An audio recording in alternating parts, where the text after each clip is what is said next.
Hey you, and welcome to this video where I will help you out how to reorder questions in SurveyMonkey. So right now, let's hop to a survey. So we open right here this survey wealth, and we want to reorder our questions. So the first way how we can do this is quite simple, because if you're holding your mouse right here on the symbol, you can drag the question under another question. So then you can change it right here. And if you want to have it back, we go right there. And he automatically change also the numbers in the beginning. So that is also fine. This is the first way how we can reorder questions.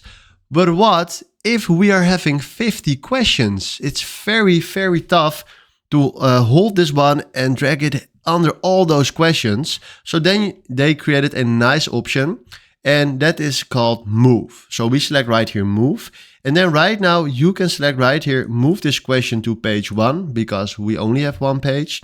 You can click right here on the position. So we want this question after question 2, and then if you click right here move question, he will move the question right here after question 1. So this is the other way how we can reorder questions in SurveyMonkey. So hopefully this was exactly the video where I was looking for. Thanks for watching and have a wonderful day.